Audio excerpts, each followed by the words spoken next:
Hello दोस्तों, राधे राधे, जय गुरुदेव, जय माँ गायत्री। आज मैंने संडे का दिन था, अपनी दैनिक पूजा कार्यक्रम सब सुबह सुबह खत्म कर लिया। उसके बाद मैं एक मिशन पे निकली थी और उसके लिए मैंने बहुत खतरनाक धूप धारण किया था। उसको देखकर आप प्लीज़ बिल्कुल मत डरिएगा। और मेरा आगे का जो है ये मैंने ब्राह्मण को जो दान वगैरह था उनका रखा हुआ था, उनको देकर आई और फिर मैंने अपना मिशन स्टार्ट किया।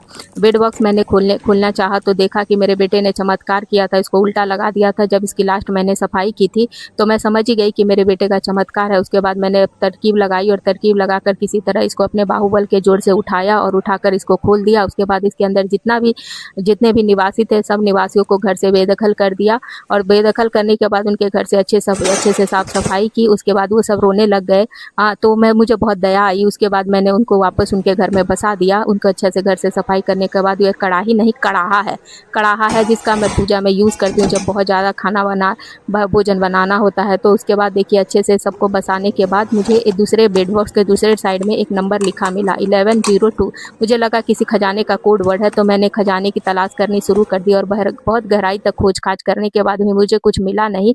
लेकिन मुझे एक 3 पदार्थ मिला जो हीरे जैसा था। बहुत गहराई तक जाने के बाद तो मुझे लगा कि कोई हीरा वगैरह है। तो मेरे मन का खुशी का ठिकाना नहीं रहा कि मेरे साथ धोखा हो गया। और ये डब्बा है जिसको प्लास्टिक में मैंने भर के रखा, उसके ऊपर भी धूल जम गया था। उसकी सफाई की और बेड बॉक्स की दूसरी सफाई करने के बाद भी अपने बाहुबल के जोर से मैंने गद्दा और ढकना सब लगा दिया।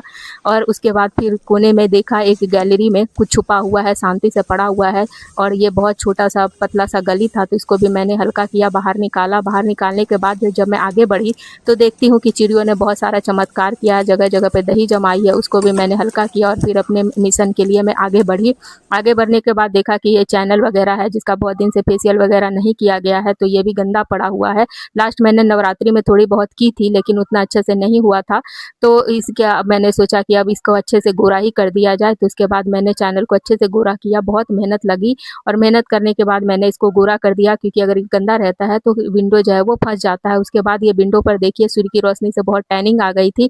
तो इसका भी मैंने अच्छे से लाइजोल वगैरह से गिलास का क्लींजर से साफ किया और इसका फेशियल करके इसको भी गोरा कर दिया, इसको भी चमका दिया। तो इसका रंग रूप देखिए कितना गोरा हो गया है। अपने मेहनत के चमत्कार से मैंने इसका चमत्कार कर दिया। और इसके बाद जो है ये देखिए इस हथियार का यूज क्यों किया जाता है ये सबको ही पता होगा। उसके बाद पहाड़ जैसे ऊंचाई पे मैं चढ़ी और ये 3 पैरों वाले प्राणी को मैंने बहुत मुश्किल से साफ किया। साफ करते करते इसका जितना कचरा था मेरे आंखों में चला गया। उसके बाद मैंने लस्सी बनाई, लस्सी बनाकर पी गई। उसके बाद सोचा कि अब पर्दों को जो है विटामिन डी खिला दिया जाए। तो छत पे गई, पर्दों को लेकर मशीन में धुल चुके थे तो उनको विटामिन डी खिलाने के लिए मैं छत पर थोड़ी देर के लिए रख के आई कि कहीं बारिश नहीं हो जाए। इसके बाद मिलते हैं।